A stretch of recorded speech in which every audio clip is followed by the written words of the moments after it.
What is up, everybody? 9 to 5 Gamers here, and guess what? I have found my new favorite party game, Blood on the Clocktower. Let's take a look inside the box and see what it comes with, and then I'll tell you what I think about the game. And let me tell you, sneak peek, I really like this game. Alright guys, so this is the box for Blood on the Clocktower. I'm going to go ahead and take a look inside.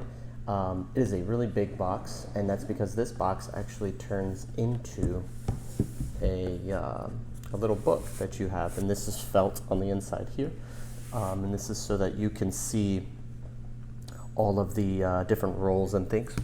Got the instruction booklet, which is a pretty easy read, to be honest with you. Like, you don't have to read too many pages. I think you just read the first couple of pages up till maybe here with the setup, the night phase.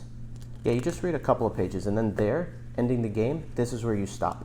And so then once you've gotten a playthrough or two, you can go into here, which has some more advanced rules to help you run some more of the complicated games. But there's 3 different scenarios in this game, and I'm going to show you the books that come with that. So the 3 different scenarios, the recommended first scenario is Trouble Brewing, which is the easiest scenario with the simplest powers. That makes a really fun playthrough. It even gives you suggestions on what you can run for your first run through of which players to put in there. And then you've got Bad Moon Rising, you've got Sects and Violets, and then you've got the, I can't even read this upside down. What does that say? Travelers. Oh, Travelers and Fabled. I haven't gotten a chance to look through all that stuff.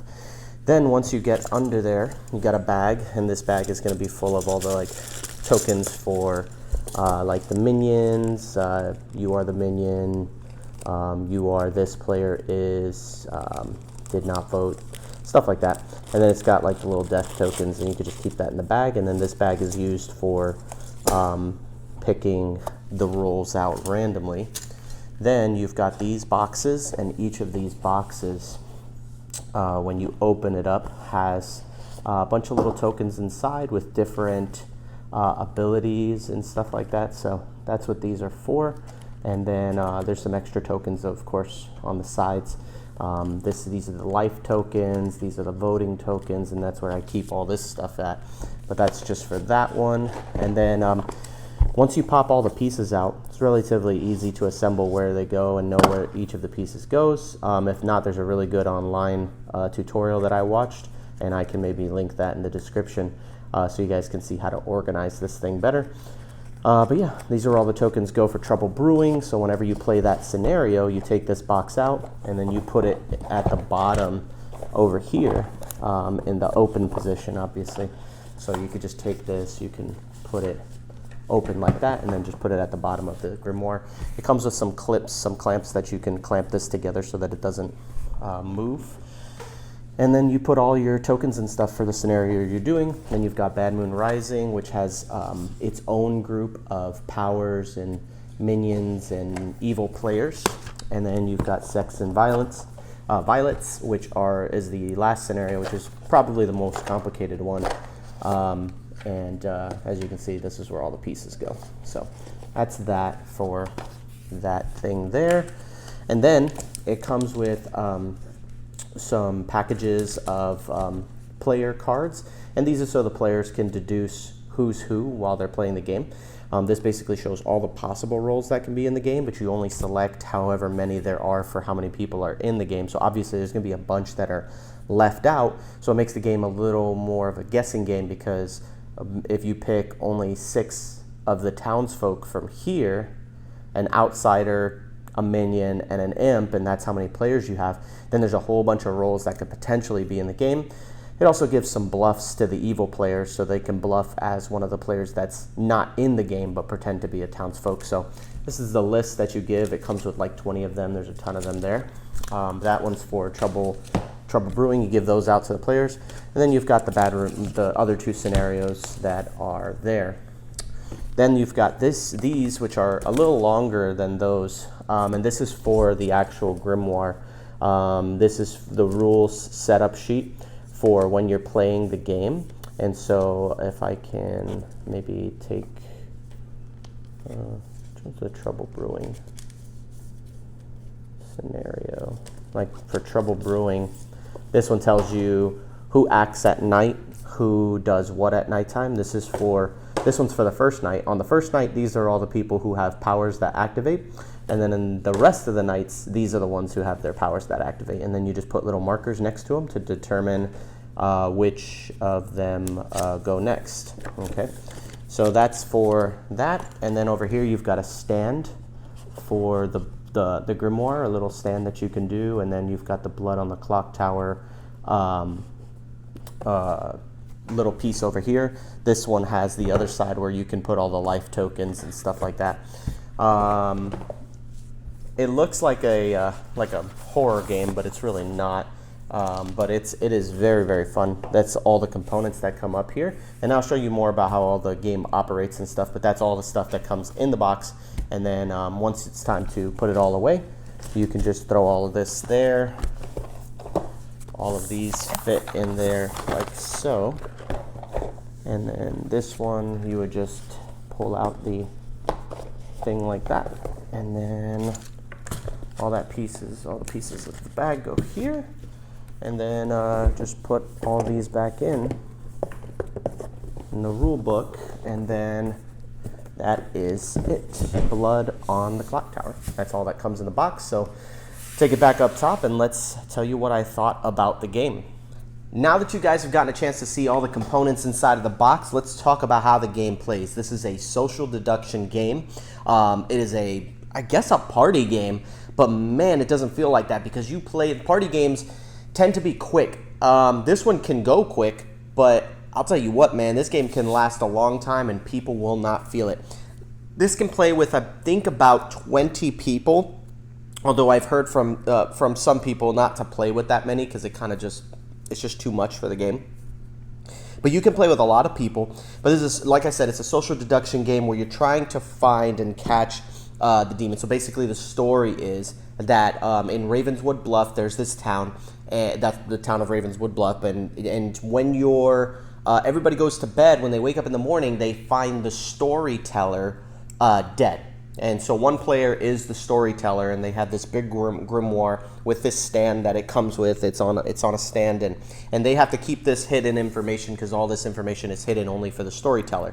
The storyteller acts like a DM from Dungeons and Dragons. So like if you've ever played D&D, and there's like the dungeon master who's basically telling everybody, hey, you do this, and then this happens. What do you want to do? Roll for initiative and roll for a check. So in that game, in D&D, that's what this is kind of like. It's almost like a D&D, but it's not a role-playing game. The only role you're playing is the role of one of the townsfolk. For example, everybody will, out of this bag, pick one of these tokens, and these tokens have an ability printed on them. Like, for example, this one says that they are the mayor, and if only three players live and no executions occur, your team automatically wins. But if you die at night, another player might die instead. So that's the mayor's ability. And so everybody has their own unique ability that are printed on these little papers that you hand out. So on the back of it, it says Trouble Brewing because that's the scenario. And then it has all of the different people that you could possibly play as. And so this is just the Trouble Brewing scenario. So we played a game, and I'll kind of just go through my experience because I guess that's the best thing that speaks to this. Right off the bat, I'll tell you, I really love this game. I made a top 10 party games list, and I said that Werewolf was one of my top games of all time just because I love social deduction, and I love playing social deduction games, and that game happens to be really, really fun. But I said in that video that Blood on the Clocktower might become my new favorite, but I hadn't gotten a chance to play it. But now that I have, I will tell you, if I consider this a party game, which it's more of an experience than a party game, to be honest, but if it was a party game and I had it on that list, it'd be number one because this game is just phenomenal. I cannot highly recommend this game more than I'm going to do in this video. And so in the game, everybody chooses a role. And so in our game, the roles that we put in there are listed over here. Now, the fun part of this game is, like, if you're the storyteller, man, you've really got to do your job well. Like, you can't just pick somebody that comes to your house to be the storyteller. The storyteller is required to do a tremendous amount of work. That's one thing I can say will work against the game.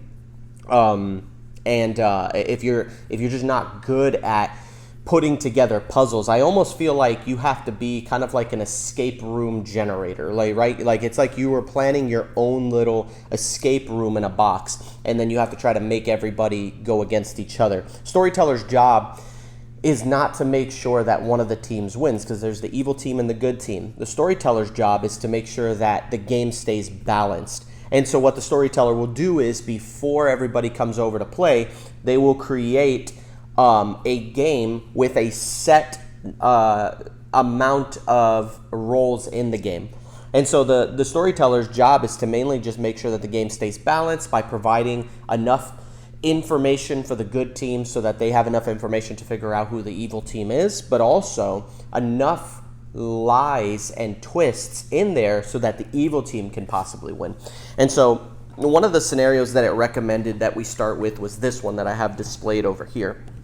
And so we dealt out, I'll tell you about the experience we had. We had 8 people at the house, and then so to set up for 8 people, you will choose the 8 roles that you want.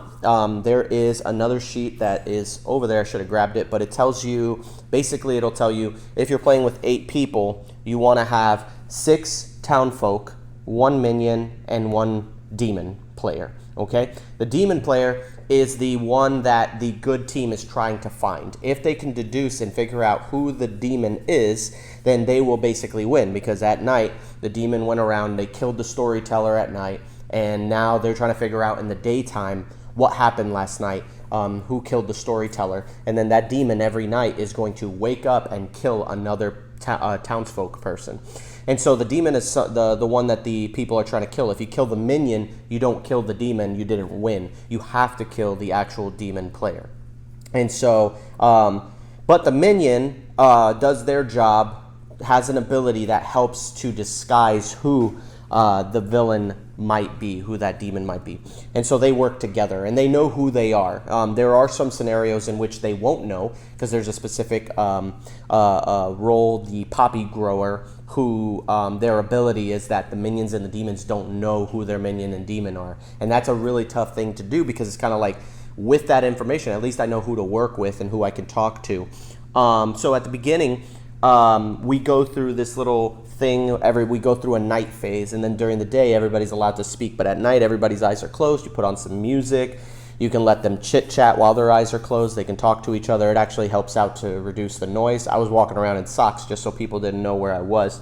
So in the morning you check, at night you check that all players have their eyes closed, and then it says if there are 7 or more players, wake all the minions, show this is the demon, and then point to the demon. So for example, you would go up, wake up all the minions, you would wake up the minions, and you would say, hey, look, this is your demon, and then you would point to the person that is their demon. You have to be very clear. You can't just point across the room. Like, you have to walk over to the person and point directly to them, because I've seen a lot of times in playthroughs that I've watched, people, like, not that I've ever seen people do this, but I can imagine people doing it, because I've seen them do it with other roles, where they point to somebody thinking it's that person, but it actually wasn't. It was another person, and that can mess up the game. So you want to make sure you're clear. Show the minions, this is the person you're trying to protect. Then you go up to the demon and you tell them, hey, this is your minions, and you point to the people who are their minions if there's more than one. In our case, there was only 1 minion. Now, as for the demon knew who they were. They knew who they had to deceive, and they were seated in this order. So the demon ended up in a section next to a person who can tell if there's an evil person around them. And so there was a lot of ways where that could go wrong. So as the storyteller, when I saw, oh snap, this guy's sitting next to that person, well, now I've got to figure out a way to make sure that the person doesn't figure that out. One thing that I had did was once the night came, I made the virgin the virgin's ability basically is anybody nominates her for elimination, they automatically get executed instead of the virgin. And so I was like, you know what would be fun? It's the fortune teller. The fortune teller can tell if somebody is evil. They get to pick two people. And so I was like, what if they pick the virgin? Then I can ping the virgin as the false, it's called a red herring. So it basically makes that the fortune teller will always say, I can pick two people, but there's one person in the group that's going to ping as evil that really isn't. So it balances out their power. So I put the red herring as the virgin, so she would accuse her, thinking, oh, well, she's pinging as evil, so I'm going to pick her and nominate her for execution, and then got executed herself, so that way it takes away some of the information from the evil team. But that's kind of an example of kind of how you have to switch things around. There was an investigator, and then the investigator's power, if I don't recall correctly, they start knowing that one of two players is a particular minion. And so what I did was, at the beginning of the game, I made the investigator drunk, so that way when you're drunk or poisoned, your power doesn't work correctly. So I showed her two people, and I showed her a minion that wasn't in play, the poisoner. So she said, one of these two people is a poisoner. So she's going around telling everybody, hey, that one of these two people is a poisoner, but there was no poisoner in play. So everybody was scared because they're like, should I even use my ability? Because if I've been poisoned, my ability doesn't work. So I can't trust any of the information that we have. And so it was a cool little way to sow some discord amongst them. And all of the powers work together for a really interesting playthrough.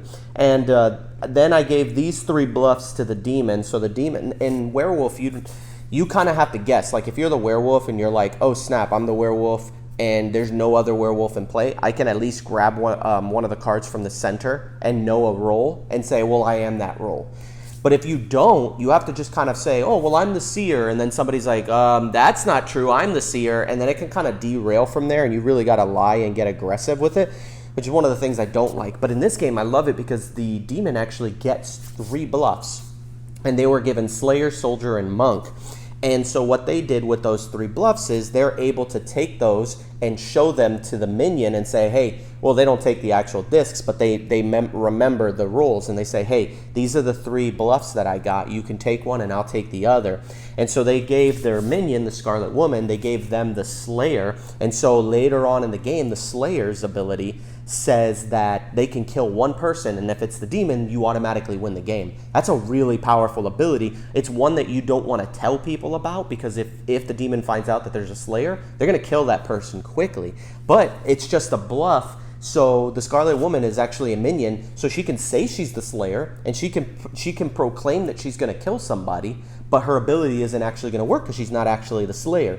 And eventually my wife, who is extremely introverted, like she's not a big extrovert, but she loves hanging out with friends and things like that, but she's really more shy and to herself. She ended up being the minion, but man, she loved it. And I think that was one of the things that I really liked about this game, is that even though my wife is more introverted and at times doesn't want to be like, I get it's tough to like lie and tell people stuff, even those players are still great in this game, and she did such a phenomenal job, because what she ended up doing was, because she bluffed as the Slayer, everybody suspected the demon, and they were like, oh, this guy is the demon, I know it's for sure, we're gonna vote for him. And then she was like, well, we don't actually have to vote for him, because what we can do, because we don't know if he's the demon or not, I can use my Slayer ability to shoot the demon, and if he's the demon, he'll die and we win. And if he's not, then at least we know he's a townsfolk, because otherwise it won't work. But because she was bluffing about that, she doesn't have the ability. So when she did it, she said, oh, I'm going to shoot this guy. And she shot him. Nothing happened. And I said, hey, nothing happened when you shot him. And everybody was so confused, because they were so sure that he was the demon, and they were right. And then one girl actually figured it out in the group. She actually said it. But wait a second. If she's bluffing as the Slayer, does she get the Slayer's ability? And I was like, no, she does not have the Slayer's ability. So then she could say that she's shooting, but it doesn't actually work, right? And I was like, correct, that's how that works. And she's like, so maybe that's an option. And everybody's like, no. And nobody believed her. And then it just kept going around and going around. And then at the end of the game, they actually voted out the demon, and then the good team actually won. But man, it was such a good time. And these are the tokens for, so when somebody gets executed, they die. At the end of every game, you just let everybody kind of talk, and then as people will come up to you as a storyteller, they'll come up to you and ask you questions. That's why you have the rule book handy to just go over rules and say, yes, you can do that, or no, that's not how that works, and make clarifications and just kind of speak to people about their roles and stuff.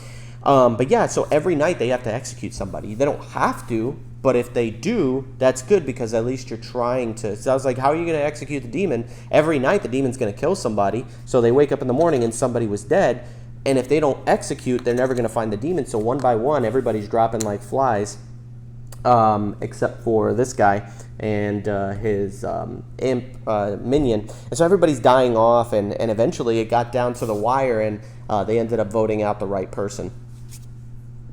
And everybody casted their vote. Now, one of the cool things is in this game is that once you die, you don't actually die in the game. Like, once you're dead, you're a ghost, and you still get one vote for the rest of the game, and you can still participate in conversations, and you can still talk with people and get information and spread rumors and things like that. So that's one of the cooler aspects of the game, in a game where it's like, hey, it has player elimination, but you're never really eliminated from the game. You can still engage in conversations and try to figure out who's who. You can also, if you're the minion and you die, and your imp is still alive, you can go around and try to confuse people to take them off the scent of your imp.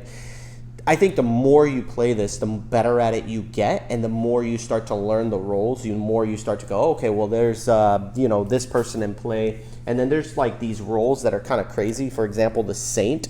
The saint says if you die by execution, your team loses. So when you are the demon and you're pushed up into a corner, and you're saying, oh, I got pushed up into the corner, they're going to vote for me, and they say, I want to vote for you because you're not saying anything, tell us your role or we're going to vote to execute you. As the demon, you could just say, I'm the saint. If you execute me, you all die and evil wins. And it's like, oh my gosh, so we can't execute him, but what if he's lying? What if he's not actually the saint? So you got to take a gamble, and it's really just kind of like a push your luck, like, I don't even know if this is a good idea, should we? Man, this game was such a good time. I think we played the game for like maybe 2.5 hours.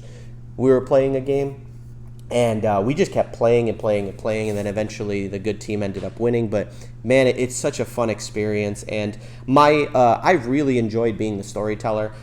Even though I wasn't actually playing the game, it was so fun to kind of manipulate the game in people's favor and say, okay, well, the good team is losing really bad, so let me give them some information, or let me do this, or let me kill this person at night to make this. There's like a lot of things you can do now, and obviously there's limitations, so you can't just do whatever you want, like a DM, and as a good DM, you can't just dog on people, you know what I mean? Like, you can't just be like, all right, everybody goes in, do you guys want to explore this cave? Yes, we all want to explore this cave. Oh, cool, it was full of acid, you all die. Obviously, that's a bad DM, and it's the same thing with this game. You can't do stuff like that, and there's certain limitations that you have, so you're not allowed to just do whatever you want, but you can set it up in a way where it's really, really balanced, or slightly tip it in the favor by providing certain information, which the rules allow you to do in certain ways as long as you follow what the rules say. But man, it was a really, really fun game. I just really love this. I wanted to give this game a perfect 10. The only thing that I would say is the two bad things about it. It is very group dependent. So if your group is just very like non-talkative, I could see people not wanting to like engage in this. There's just a lot of people who don't like this type of game, but this game wasn't really made for those people, so I take that out of the equation. This is made for people who want to socialize and want to do a social deduction game. If you don't like social deduction, you're not going to like this game, period. If you like social deduction, you will absolutely love this game. The only other knock I have against it is that it is being the storyteller is not a very easy role to do. You really have to prepare yourself. You have to do things in advance. So it's like, hey guys, we're going to play Blood on the Clocktower on Thursday at 7 p.m. Everybody come to my house. We're going to play Blood on the Clocktower. You need to get a head count. You need to go ahead. So that way you come in knowing, hey, there's 8 people coming tomorrow confirmed, so I can make a game for 8 people. And then if somebody decides they don't want to show up, then I got to take out a roll. But if you take a roll out, it's kind of like, oh, that kind of messed up my plans, so which one can I take out without messing the game up? Or if another person shows up, which one can I add in here that's not going to make the game extremely broken or in favor? But I think all of the roles are really, really balanced. I know there were some other roles that existed, I think, in the game before that were either taken out, or maybe they were like Kickstarter exclusive roles that you can get. But there's some that, there was one that I watched the other day, No Roles Barred played Blood on the Clocktower, and they had one where there were 3 minions but no demon, but the demon was called the monster. I forgot the name of it, but it was basically that the demon was a token that you had to watch over. It was a baby, and so you had to watch the baby demon. And so like there was 3 minions, and they had to vote amongst each other who had to watch the little baby, and whoever had the baby, if they got executed, then evil lost. So the tough part about that was that the demon kept switching from person to person to person. Not that the person became the demon, they had their own power, but they had to hold it like the little baby or whatever. It's not like a physical baby that you actually hold or anything like that. It's just that's the role. But it doesn't exist in this box. This is the regular box that you get from the retail. This is the retail edition of the game. I don't know if that came in the Kickstarter version or if that was one that they were testing out and maybe eliminated because it was too complicated or something. But man, the amount of roles that come in the game, I feel like they're really well balanced. I don't feel like I run into any issues where there was a little bit of discrepancy. We got into a little heated debate about the idea of the Slayer and how can somebody pretend to be the Slayer and use their ability, but I had to bring clarification to that. I made like one mistake like towards the beginning, but I was able to rectify it, or is that the right word? I was able to fix it. Fix the issue pretty easily by getting some sidebars and bringing some people into the corner and speaking with them. But even with the mistake that I made, I still got the game pretty well balanced, and I felt accomplished at the end of the day. And it felt good that everybody came to my house and had an amazing time, especially my wife. The fact that she, as more of an introverted person, loved a social deduction game. I thought that was a big plus. I thought that was a win, and I think this is an amazing game. So I can't give it a 10 because I do understand there's a lot of work that goes into it, and for a lot of people, they're just not willing to put that work in. But if you do, this is a 10 out of 10. But if you're not, then it's still a 9 out of 10. I think the lowest I would go is like a 9. I don't feel like I could give this game anything less than a 9. I just love this game, and I think about it all the time, and I just want to play it all the time, but I can't have people over the house constantly. Even some of my friends were like, dude, can we like rent out a facility and just everybody dress up and just get decorations? And I showed them some of the No Roles Barred videos that they have where they did it in a little like warehouse setting or something. And oh man, that was such a cool setting that they did it in. I don't know if it was in somebody's house or what, but it was really nice the way they do their productions. If you want to watch some good gameplay, watch those. They're really funny and they do such a good job with it. So overall, man, this is a solid 9 out of 10. Honestly, my heart wants to give it a 10 out of 10, but I can assure you that there are probably like some small little things wrong with the game. A lot of upkeep, a lot of things to keep track of, but if you can, dude, Blood on the Clocktower is it's definitely good enough that it might actually make my top 10 of all time this year, depending how many times I play it. Like if I play this a lot this year and it gets a lot of playthroughs, I don't see why this wouldn't make my top 10. Because how much I want to play this, like the desire for me to play this game is so strong right now. I just want to play right now, but I can't. So, and that's another thing too. It's like you got to have like a minimum of, I don't even know, I think it's like 5-player minimum or something like that. Like this is only going to take place when you have a lot of people together, and the more people you have, the better. I'd say if it goes over a certain number, it'll probably be a little crunchy, a little tough, because then you have all the rules in play.